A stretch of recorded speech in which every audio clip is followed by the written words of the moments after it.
Hello, നമസ്കാരം. നമസ്കാരം. ജലീലാണ് പുല്ലമ്പാറയെന്ന്. പറയൂ ജലീൽ. 9-ാം തീയതി, മെയ് 9-ാം തീയതി ഞങ്ങൾ അവിടെ അഹമ്മദാബാദ് AICC 8, 9, 10. ഈ മാസമല്ല, അടുത്ത മെയ് ആ മെയ് 9-ാം തീയതി തലേക്കുന്ന് ബഷീർ സാറിന്റെ ഒരു അനുസ്മരണം ഞങ്ങൾ വെക്കുകയാണ്. വെരി അത് ഗുഡ്. ഞാൻ വരും. കൃത്യമായി വരണം. പിന്നെ പ്രേമേന്ദ്രൻ MP ആണ് ഇതിന്റെ തലേക്കുന്ന് ബഷീർ അനുസ്മരണം. ഇതിനു വേണ്ടിയാണ് നിങ്ങളെ വിളിക്കുന്നത്. ഓക്കെ, അപ്പൊ ഞാൻ വരും, അന്ന് കണ്ട് നോട്ടീസിൽ പേര് വയ്ക്കത്തക്ക രീതിയിൽ ഏർപ്പാടുണ്ടാക്കാം. ഉണ്ടായിരിക്കും. ഓക്കെ. ബഷീറിന്റെ ഏത് പരിപാടി നമ്മളിവിടെ ഏകദേശമായി നമ്മളിപ്പോ പണി തുടങ്ങും. ആ ആ ആ പൈസ തികയത്തില്ല, പക്ഷെ നമ്മൾ ഇറങ്ങി പൈസ ഉണ്ടാക്കും. നമ്മളത് പൂർത്തീകരിക്കും. അത് വാശിയിൽ നിൽക്കുകയാണ് ഞാൻ. എന്റെ കുടുംബസംഗമം എങ്ങനെ ഉണ്ടായിരുന്നു? തേമ്പാമൂട് വാർഡ് നന്നായിരുന്നു. പുല്ലമ്പാറ പഞ്ചായത്തിൽ അടിപൊളിയായിരുന്നു. സിദ്ദീഖ് MLA ഞാൻ കൊണ്ടുവന്നു. അതല്ലേ, സിദ്ദിഖ് MLA വരുന്നു. അവിടെ അപ്പുറത്തും ഇപ്പുറത്തൊന്നും ജംഗ്ഷനിൽ ആള് കൂട്ടുന്നല്ല. സകല വീടുകളുമായി ഒരു വാർഡിൽ ബന്ധം ഉണ്ടാകണം. 6 മാസത്തെ സമയത്തിന് നോട്ടീസ് അടിച്ചുകൊണ്ട് പോയാലോ അവര് ഇല്ല, അത് നടക്കൂല. അന്ന് ഞാൻ എന്റെ കാലുവെങ്കിൽ എല്ലാ വീടിലും ഏതാണ്ട് 245 വീട് ഞാൻ കയറി ഇറങ്ങിയവനാണ്.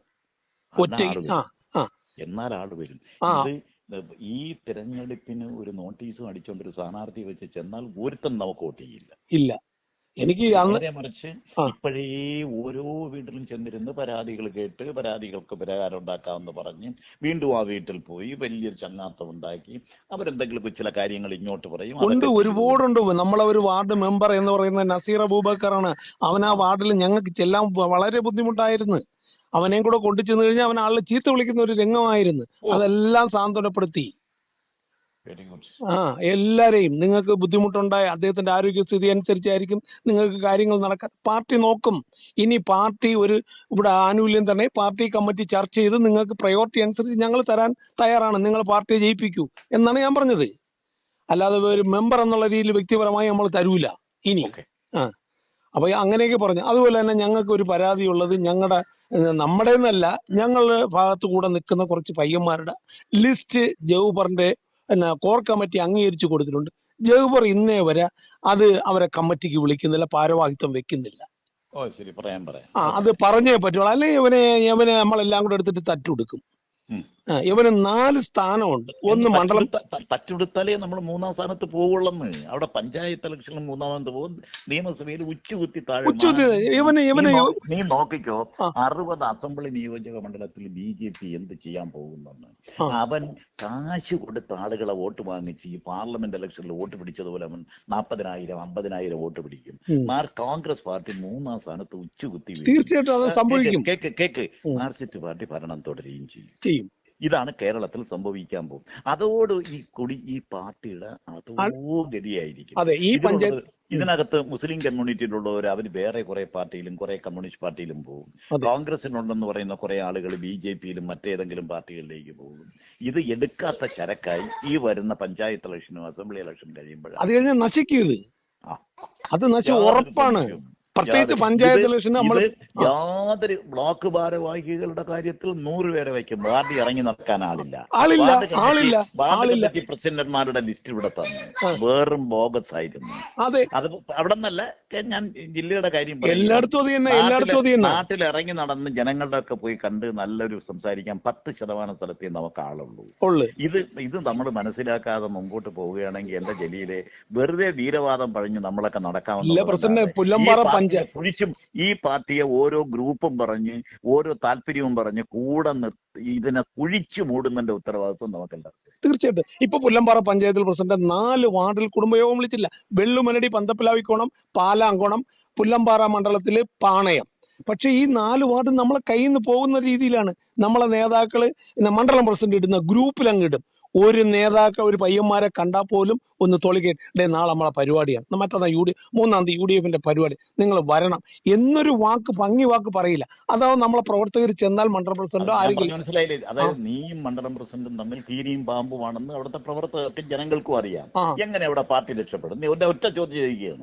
ഞാൻ കീരിയും പാമ്പല്ല, ഞാൻ കോൺഗ്രസിന് വേണ്ടി പറയുന്നത്. ഇത് ഞങ്ങളുടെ മണ്ഡലം പ്രസിഡന്റാണ്, അയാൾ രാപകലില്ലാതെ പ്രവർത്തിക്കുന്നു, അയാൾ ജലീൽ ആത്മാർത്ഥമായി പ്രവർത്തിക്കുന്നു, ഞാൻ പ്രവർത്തിക്കും. അല്ല പറയുന്ന കളി അങ്ങനെ അല്ലെന്നൊരിടത്തും ഒരിടത്തും അങ്ങനെ എനിക്ക് ഒരു സ്ഥാനം തന്നിട്ടുണ്ട്. ഈ നാശത്തിന്റെ വഴി ഞാൻ പറഞ്ഞു തരികയാണ്. ഒറ്റ ഒരുത്തരും ആത്മാർത്ഥമായി പരസ്പര ബന്ധമില്ല, പരസ്പര സ്നേഹമില്ല, എങ്ങനെ കാലുവാരാമോ, എങ്ങനെ ബഹുജനങ്ങളെ. പക്ഷെ നമ്മുടെ മുഖം പുല്ലംപാറയിൽ വികൃതമാണ്. ഞാൻ ഈ പറയുന്ന വാചകം നീ കുറിച്ചു വെച്ചോ. പഞ്ചായത്ത് ഇലക്ഷൻ കഴിഞ്ഞിട്ട് പ്രസിഡന്റ് 1 വർഷത്തിന് മുമ്പ് എന്നോട് ഇത് പറഞ്ഞു എന്ന് പറയും. കാരണം നമ്മുടെ മുഖം അവിടെ വികൃതമാണ്. ഒരുത്തനെ അംഗീകരിക്കാൻ തയ്യാറല്ല. പിന്നെ ഈ ജനങ്ങളുടെ വികാരം എന്താണെന്ന് മനസ്സിലാക്കാതെ ഓരോ നേതാവിന്റെ പേര് പറഞ്ഞ് ഓരോ നേതാവുമായിട്ടുള്ള ബന്ധം സ്ഥാപിച്ചിട്ട് ഇതിനെ ഭിന്നമാക്കുകയാണ്. പ്രസിഡന്റ്, എനിക്ക് ജൗഫർ എന്നൊരു വ്യക്തിയോട് എതിരുള്ള മണ്ഡലം പ്രസിഡന്റോട് എനിക്കെതിരില്ല. ഇവൻ എന്തിനാ 4 സ്ഥാനം? ബഷീർ സാറിനെ 81 മുതൽ അറിയാവുന്ന ഒരു വ്യക്തിയാണ് ഞാൻ. 77 SLCക്ക് പഠിക്കുന്ന കാലത്ത് തൊട്ട് എനിക്ക് സാറിന് അറിയാം. 77 സാറ് 40 സ്ഥാനമുള്ള ആളാണെന്ന് പല DCC പ്രസിഡന്റുമാരും KPCC പ്രസിഡന്റും. എന്തിനാണ് സുധാകരന് MP സ്ഥാനം? എന്തിനാണ് സുധാകരന് നമ്മുടെ 40 സ്ഥാനമില്ലാത്ത ഒരാളിന്റെ പേര് പറഞ്ഞു എന്നാണ്? ഷംസുദ്ദീൻ എത്ര സ്ഥാനങ്ങളാ?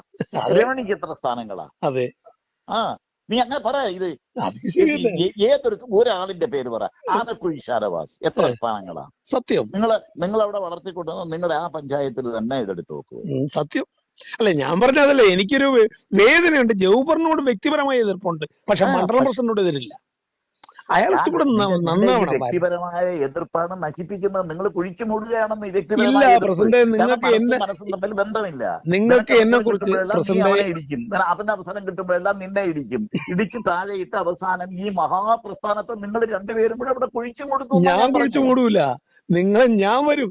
ഈ തേമ്പാമൂട് വാർഡിലുള്ള ഒരുത്തനാണ് ജൗഫർ.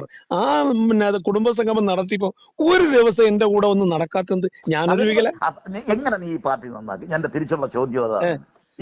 ഇപ്പോഴും അവിടുത്തെ കോൺഗ്രസിന്റെ മണ്ഡലം പ്രസിഡന്റിനെ കുറിച്ചുള്ള നിന്റെ അഭിപ്രായം ഇതാണ്? യോജിച്ചു പോകാൻ കഴിയുന്നില്ല. ശരി, പ്രസിഡന്റ് പറയുകയാണെങ്കിൽ ഞാൻ യോജിക്കാം. പ്രസിഡന്റ് പറയുകയാണെങ്കിൽ ഞാൻ പ്രവർത്തിക്കാം. നീ ഒരു 10-50 വർഷമോ അല്ലെങ്കിൽ 10-30 വർഷമോ സർക്കാർ ഓഫീസിന് വേണ്ടി ജോലി ചെയ്തവരാണ്. 36 കൊല്ലം. അതുപോലെ തന്നെയാണ്. അടിച്ച് തീർത്ത് നോക്കുമെങ്കിൽ കുഴിയെടുത്ത് ഇതിനെ കുഴിച്ചു മൂടണം. ഇല്ല, ഞാൻ പ്രസിഡന്റ് പറയുകയാണെങ്കിൽ ഞാൻ വർക്ക് ചെയ്തിട്ട് തരാം.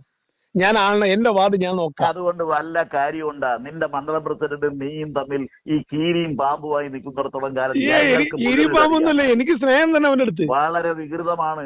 ഞാൻ പുല്ലമ്പാറയുടെ സ്ഥിതി അങ്ങോട്ട് പറഞ്ഞുതരാം. നെല്ലനാടും വികൃതമായി, പുല്ലമ്പാറയും നിങ്ങൾക്ക് കിട്ടത്തില്ല.